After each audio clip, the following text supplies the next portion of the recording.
Hello, and welcome to another episode of Fresh Off the Set. I'm Sarah Jenkins. And I'm Alora Murray. Today's topics, we always talk about amazing things on these podcasts. And today's podcast maybe isn't super lighthearted, but is so important. It's about finding peace after a relationship ends. And honestly, this is really close to my heart. When I went through my divorce, I remember there's that feeling after a relationship ends or you go through heartbreak where you don't know how to find peace. You don't know if things are going to be okay. A lot of unknowns. I'm sure it's very scary. Oh, absolutely. And honestly, the thing that helped me the most was my support system.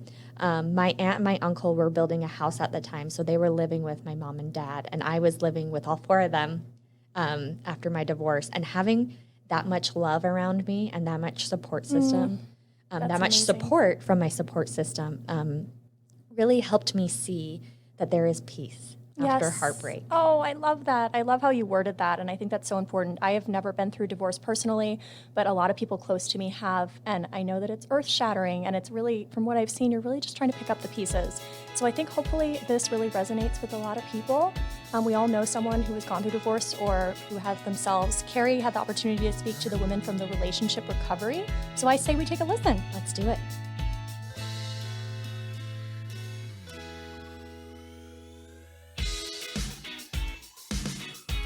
I am so excited to be here with Tiffany and Kierstyn from the Relationship Recovery. They are dear friends of mine. Welcome to the show, both of you. Great to see you. Thank you. Thank you. We're so excited to be here. You know what? This is a tough topic, but it's so important, obviously. So let's just start with, can you tell us a little bit about who you are and what the Relationship Recovery is? Sure. So I'm Kierstyn Franklin. And I'm Tiffany Denny. And we're the Relationship Recovery, and we help people walk through difficult relationship. And we call it turmoil or trauma, because I think a lot of people don't consider what they walk through that. Mm-hmm. And it's everything. We talk to people all over the world at this point that have either gone through like divorce or abusive circumstances or just a really severe heartbreak. And a lot of people will come up to us and be like, do you only work with like really extreme because of the word trauma and turmoil? Sure, because there can be all levels, right? Yeah, there's all levels. And I mean, when a relationship ends, it's one of the most traumatic things you ever walk through in a lot of ways. And so if you're not sure how to heal or you notice you keep ending up in the same relationships over and over again, that's what we help with. And we try to educate on relationship terminology, and we teach people what's okay and what's not. And we're really trying to help people build healthy relationships with themselves. Because I think a lot of people come to us because they're trying to understand what's unhealthy. Mm-hmm. And then they're also trying to figure out what went wrong in that last relationship or what's going on in their current relationship that feels off. But really it has to do with healing within yourself so that you can trust yourself to make the best relationships moving forward, whether that's friends, family, work, or romantic. Sure, whatever relationship it is. Before we get into that, I want to brag about you guys a little bit because you're both rock stars, boss babes. Tell me a little bit about, because I know you don't want to brag about yourself, but I want you to just real quick. Just tell us a little bit about you. Carrie, I love you. Thank you. All right. So we were named the top 10 relationship coaches transforming lives by Yahoo Finance. Big deal. It was. It was pretty exciting. And then we're also featured in Vogue, Shape, and we've reached tens of thousands. Actually, at this point, millions. Mm-hmm. That needs to be updated a little bit. So actually millions of people on social media through the Relationship Recovery. We also have one of the top relationship podcasts. And we are co-authors of a newly released book. And it was also the #1 new release in divorce on Amazon called The Breakup Book of Affirmations, Words of Encouragement to Help You Move On. Look at that. Look at that. Helping so many people. Thank you for all the work you're both doing. You truly are both incredible. And I want to let's start with maybe divorce. So we're going to talk about the 7 steps to having that peaceful mindset after a divorce. Tiffany, what's that first step? So the first step, and this is what we do with all of our clients when they come into coaching, is it's really important for them to create a mantra to really reclaim their power. Mm-hmm. And we do that by helping them, figure out, where they want to be. So it's just really important that you take a look at what you want to be feeling and experiencing differently. And we like to go out about 3 months. If you go out any further than 3 months, it just gets too big and overwhelming. So we like to say in 3 months, what would you like to be experiencing and feeling differently than you are right now? And, sometimes when people are coming out of relationship turmoil, all of the real estate in their head has been taken up, and it's just like getting through the day. You're so close to it, right? So you're not seeing everything. Yeah, you're not seeing everything. You're just trying to manage. You're trying to survive. And you, frankly, you lose your identity through some of this stuff. And so I like to tell people, ask if you cannot figure out what you want and how you want to go through this process, ask yourself a few questions. And if you can't think of how you're feeling right now, tap back before you had the relationship turmoil, and see, if you can figure out some of these things. So the questions I like to ask are, ask yourself, what are your strengths? Ask yourself, where do you add the most value in this world? And ask yourself, what makes you come alive? And through that, then come up with your own mission statement. And the most important part about this is get it in front of yourself. Get it written, write it down, put it on the mirror, whatever you need to do, but have it visual, because if you can see that every day, then it kind of keeps you motivated to work in that direction. Also, we like to anchor into that, meaning that if you start to kind of go off the path of really where you want to get to be, say it's I want to be confident, I want to have peace, whatever that might be, anchor in, and you can use your 5 senses to do that. So they're physical things. So maybe a necklace or a screensaver or a song or something like that can anchor you back into your motivating factors. So that's really the first step in the process of healing and on this journey. Sure, that's so good. Thank you for that. Okay, what about the second? We have 7 of these, so these are really good, you guys. Okay, what's the second? The second one's grounding yourself. So you can use those anchors that Tiffany was just referencing, and those anchors can represent that mission statement, but using that to ground yourself into your healing journey. You're making a decision to make a very big change. The other part is also learning how to ground yourself in regards to just emotionally. You're going to get triggered. And if you don't know that's a trigger, but you just feel like you're responding to things bigger than maybe what the situation really how you should be responding. If one thing sets you off way more than it should, considering what actually happened, that's a trigger. And I think a lot of people don't realize they're actually being triggered. They think of really severe situations where somebody would be triggered. It can be so small. It can be so small. And it can be something if somebody says something, you're like, why did I react that way to the random person in the grocery line when they just made one small comment? But because it's such a deep wound for you, and maybe your ex used to say, criticize something or something you were wearing or doing or whatever it may be, or how you're doing something, and you react as if that person's your ex almost. And people don't account for that. So knowing how to ground yourself is so important. Or if you're noticing you're extra anxious that day or whatever it may be. So one of my favorite things about grounding is it's not about that you're in control of your circumstance. It's more about allowing the tornado to go around you, but you're calm, you're grounded, you're actually rooted to the earth. So I actually will take off my shoes and go outside. That's a big one for me. I have a favorite patch of grass in my yard that I'm if I'm not feeling good, I'm literally taking off my shoes and going out there. And I might just use some bilateral tapping, which is where you fold your arms and you're hitting your biceps just in a heartbeat. And I'm just breathing. That's enough. Or if you're not in a place where you can take off your shoes and go outside, literally just take a breath, feel your, focus on the earth beneath you, because we're just moving so fast that we don't notice that there's actually something supporting us underneath us. And it just helps to calm that nervous system.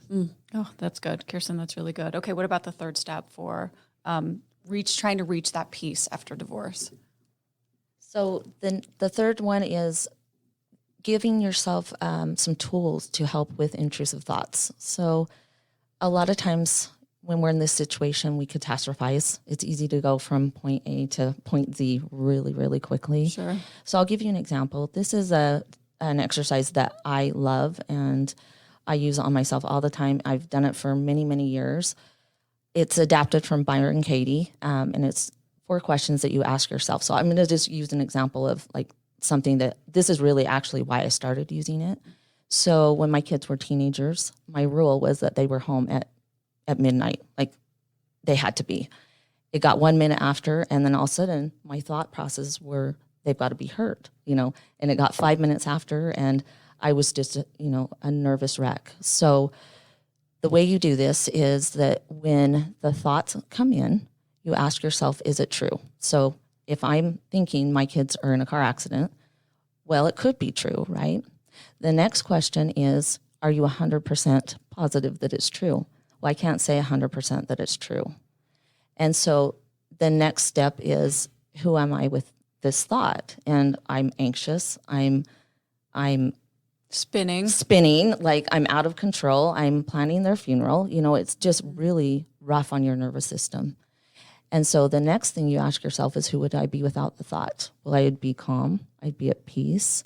And so you start to turn the thought around. But I think the most important step is that you have to actually physically do something. So in that case, it was like, pick up the phone and call them. I mean, you have a phone, they have a phone. Take action. Take action, yeah. So, if it's a different type of intrusive thought, sometimes the way you can break that is kind of like Kierstyn was saying, you can take your shoes off, you can ground yourself, you can take a quick walk, you can breathe, but it breaks that thought, that pattern, of thinking. And it's just been something that's been a big lifesaver for me, throughout many, many years. And so I love that exercise. Sure, that's a good one. Use those tools. That's key. Okay, the fourth step. So before we do the first step, I just want to, do you have any examples of like what you would say the intrusive thoughts are for somebody that just walked out though, Tiff? Because like I would say it's like, I'm not lovable. I'm so broken. My kids are going to choose my ex. Like they're never going to forgive me if you made a mistake. I think things like that where it's just so extreme, because I think sometimes we forget what those intrusive thoughts are. Yeah. After. Yeah. A big one I feel like is that I failed. I failed at my marriage. I'm not good enough. All of those are really, really good at intrusive thoughts. All the stories that we tell ourselves. It just comes, you can't, sometimes you can't help it. Yeah. Totally. And that actually feeds into, I'm going to just talk about belief systems, because those thoughts, that's one piece, is asking those questions in that moment, changing what you're doing. But also that leads into doing the work to change those thoughts permanently. If you're noticing these things are playing in your head, they're taking over your life. Our subconscious is so powerful. We talk about the 3 brains, which is your critter brain, your limbic system, and then you have your cortex, which is your human brain. That's the one that's bringing you change. That's the reason you left that relationship. If you were the one that left, that's the one that wants change and is going to continue to move you forward. The critter brain's actually running the show.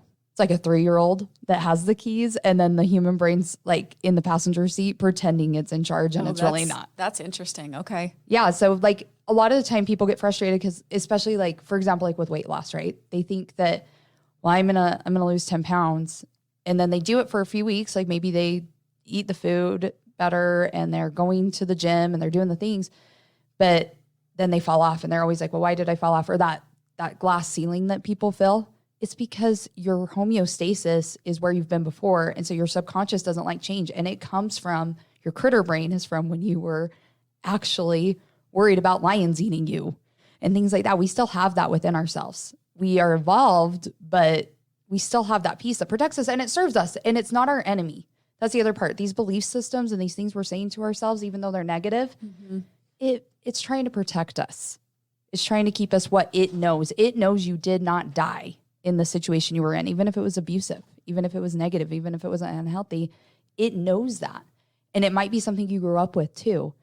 And so if you can start to work with those belief systems and that part of you that's keeping you there, and help show it it's okay, and start, like, that's why affirmations are powerful. I know sometimes people think they're cliche to go. They're awesome. I actually do them with my daughter. You do? My 6-year-old daughter. Yeah, they work for us. Yeah, and they work for us too. And I'm totally okay if you can't go from I'm not enough to I'm enough.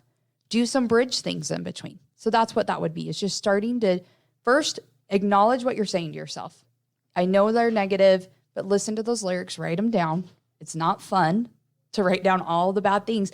And also, you'd be surprised how much we're saying to ourselves without us knowing it. So it's kind of like, it's kind of like the radio playing in the background. You know, when you walk in somewhere and you can't quite make out the lyrics, but your brain registers it because it's actually your favorite song. The same thing with those belief systems. So if you pay attention through the day, just like in your phone, open your notes app and just write down, okay, I just said I'm not enough. Okay, I noticed when this happened, I'm saying this to myself, and just acknowledge them first. Then write down what you're, believe it or not, you're gaining something. So what are you gaining from saying that? Maybe it's, I don't have to put myself out there to date. I don't have to get uncomfortable is typically what it's tied to. And just acknowledge what you're gaining and then start to shift that into a positive. And I know that's big work and that's not any easier said than done, but that's exactly what we do in our coaching is we help our clients to start move past some of those belief systems because those are, honestly, they're controlling your life. Yeah. Yeah. That's good. Oh my goodness. That's good. That's eye-opening. Okay, Tiffany, let's get to our fifth step. Okay, fifth step is a container exercise. And this is a beautiful exercise. This is so helpful when you have some really heavy stuff that you're dealing with and you don't have the capacity to deal with it. So this allows you to just put it somewhere temporarily so that when you're ready to unpack it, you can. We have clients that utilize this sometimes several times a day just to kind of calm themselves down and give themselves a break from having to deal with the heavy. So the way you do this is, Kierstyn, I noticed you talked about the butterfly hug. So Yes, love the butterfly hug. It's good at all times. it's good at all times. It makes you feel safe. So when you're, you cross your arms and give yourself a big hug, and then it creates this safety, this sense of safety. And then the bilateral tapping also helps process through things. So we're crossing our arms and then we're just tapping our hands on our biceps. Yep, on your biceps. One at a time. One at a time, and you can do kind of a heartbeat pattern. So like bum bum. Yep.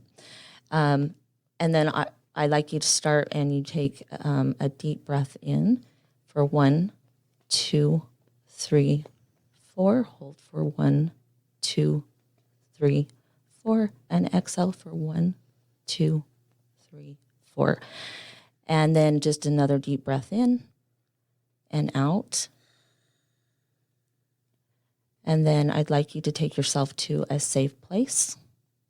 It can be anywhere. It can be your home. It can be your office. It can be the beach. It can be anywhere that you just really feel safe.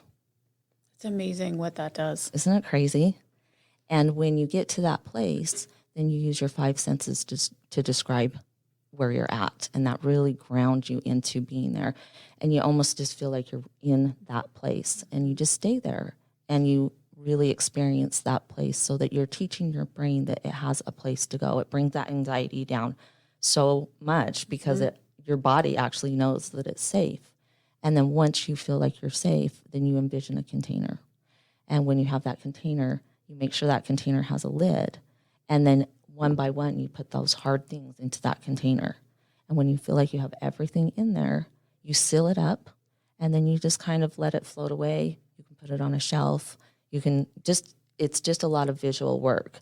And then you start that, or you end that exercise the way we started it with that 4x4 breathing and then just some deep breathing. And then when you're ready, you just, stop tapping and open your eyes. And it's amazing how it calms your nervous system. Yeah. It's so helpful. I felt that. What is that called again? One more time. What is that called when you do that?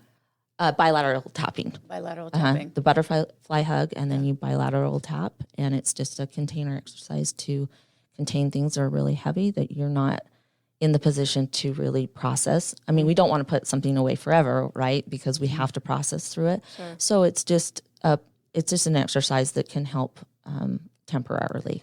I think it helps you can feel like you're in control of your situation. Like we can't control everything, but it gives you power to say, okay, I'm going to put this away. Like you might not be in control of what's in there, but it does make you feel like you're in control of how you're handling it. I'm going to put it away for a minute. I'm going to breathe. I'm going to take control of my life. Or, like you said, can't put it away forever. We need to deal with it, but just give ourselves a break. That was really good. That was so powerful. Wow. And we offer that as a meditation on our app.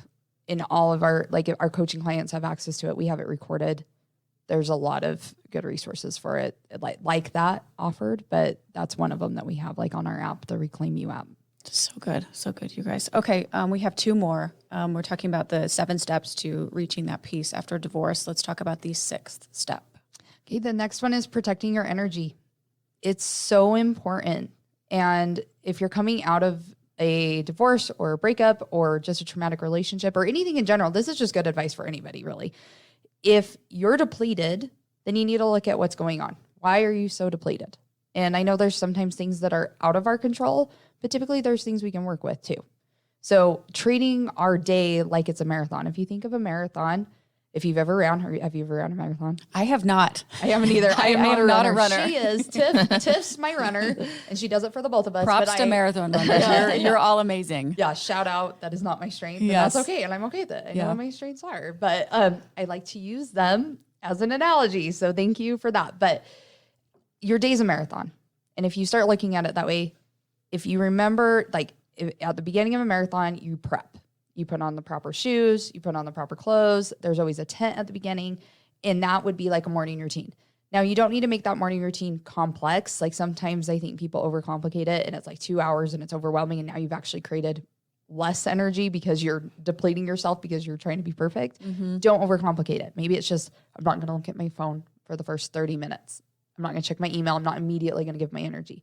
Or right when I get out of bed, my feet are grounded. Like I'm intentionally feeling myself ground myself, instead of just like jumping out of bed or drinking water. Like it doesn't need to be crazy, but just showing yourself, I'm giving you energy. I'm focused on that. Then through your day, adding little things. Like just like on the marathon, when you're running through the day, there's those tents where you get the water and you keep going before you reach the finish line, right? And so giving yourself some of those things in between too. Or if you know you have something coming up, because the truth is like, if you're a mom or a dad, kids are depleting. But we love them, and it can be positive things, right? They can take our energy for right. sure. So having things intentionally around, like I had parent-teacher conference yesterday or whatever it may be. So making sure that I had something around that to help was important because I knew that we were going to be talking about some difficult things. I've got a son that's a little behind, and he was emotionally depleted. So I actually made sure he had some things, and I had some things that could boost our energy. Like, and it does not need to be complicated. It can be going and doing that containing exercise that we just shared. It could be tapping. It could be breathing. It could be, maybe it is like the big self-care things if you need like an extra boost. Maybe it is going to get a pedicure or massage, but just don't overcomplicate it. And the other thing is looking at your schedule. If there's something you can remove or you've said yes to that you knew you should have said no to, you can cancel, and that'll help with your energy as well. That's so good. That's so good. Give you a little bit of peace. Looking forward into your schedule. Just take that off. That's nice. Okay. What about we're on number 7. What's number 7 in our 7 steps to reaching peace after a divorce? I think a big thing is asking yourself why you're moving forward, why you're on this healing journey, and asking yourself, we like to call it the 7 layers of why. So why am I doing this? And it's whatever you're exiting. Maybe it's, I want to break generational trends, or maybe it's, I want to model a healthy relationship for my kids. And those are great. But if you don't know even deeper than that, you're going to end up back in those relationships, or you're not going to do the work because you do have some heavy things ahead of you. You're changing patterns and things like that. So I would just start with whatever your first thing is. Like, I'm going to break generational trauma. I'm going to break generational trends. Yeah, your why. But I would ask yourself why 7 times past your first why. Because again, using weight loss just because it's easy as a goal. Somebody says, I want to lose 10 pounds. Okay, why do you want to lose 10 pounds? Well, because I want to feel better. Why do you want to feel better? Well, I want to be able to spend time with my kids and feel energized when I'm playing with them. That just deepens it. Yeah, that just makes it so much 100%. More important. And then that's way bigger than 10 pounds. And you're going to stick to your goal. And the same thing comes with that. You just got to add those layers of why and make it a paragraph, make it a book, make it a journal, like add to it all the time if something comes up, because that's what's going to change that subconscious, kind of reverting back to those 3 brains we were talking about. The more you do that, the more that brain's going to go, oh, okay, I get that. I get why we're doing this. Okay, I'm going to let this go because I can see that's actually healthier for us than where we've been. And that's how you bring change.